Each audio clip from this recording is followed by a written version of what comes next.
Hi everybody, how y'all doing? So I'm going to talk about a couple of different things all at once, and then I'm going to get to do some reading.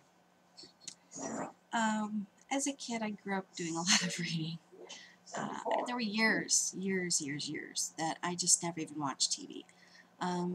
There were a lot of days where after school, all I would do was just go to the library.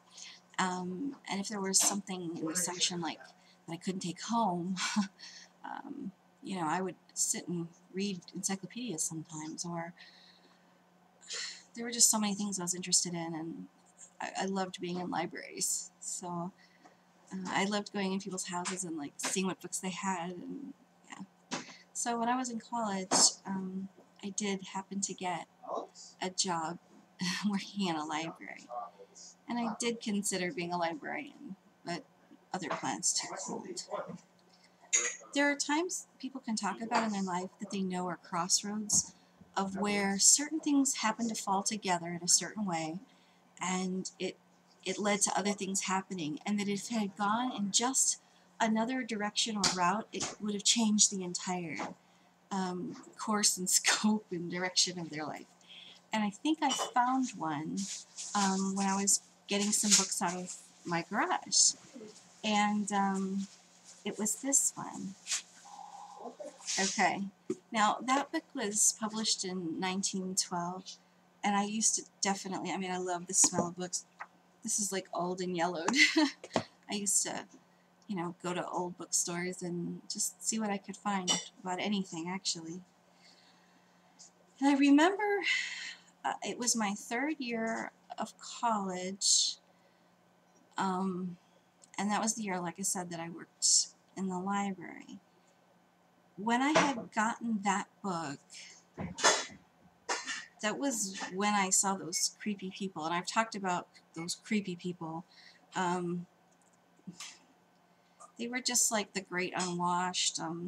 They liked to say the word Gnostic.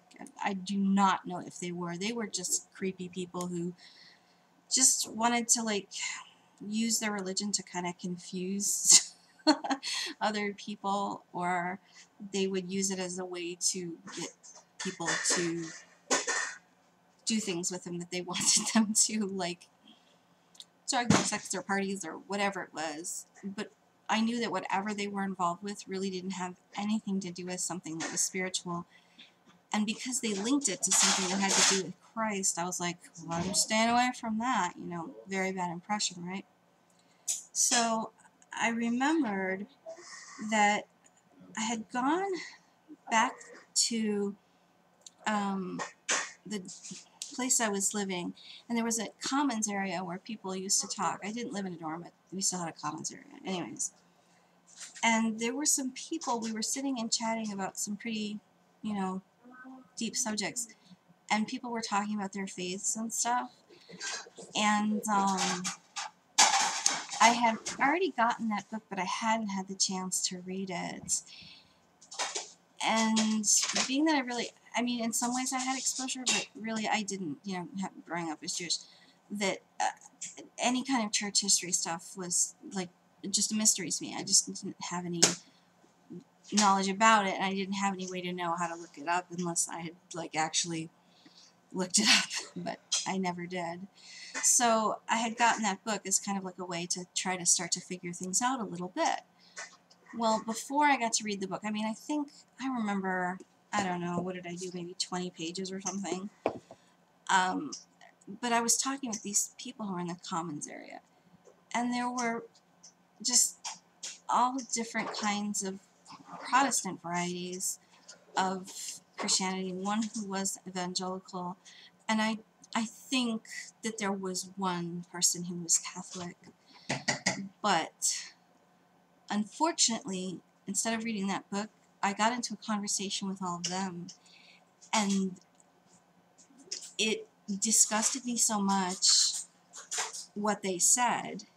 You know, I mean, for me to have heard all my life, you know, he's peaceful, you know, Jesus is peaceful, and Jesus is forgiving, and then to hear all about the penal substitution, and, you know, all this stuff, and blood sacrifice, it was sickened me so much. I was like, well, I'm not going to even bother to read the book, because if that's how it ends up, I don't even want to know how it got there, because that's completely sick and twisted, and I want nothing to do with that. That is definitely a road that is closed to me. And so that was like back in 1990, maybe, I think. And I just came across it again in my garage. And I really, really wish that back then, instead of going to have a little chat with friends in the commons, I really wish that I had read chapter 3, from 30, to 41. And so I'm going to read them. Now, you can actually get this online. I'm going to put a link to it. And yeah, you can read along with me or just listen. And whatever it says, I'm not saying it's right or it's true or I believe it or anything like that. I'm just going to read it. And you can say whatever you want about it. So, I wish you all bright blessings of peace. Take care.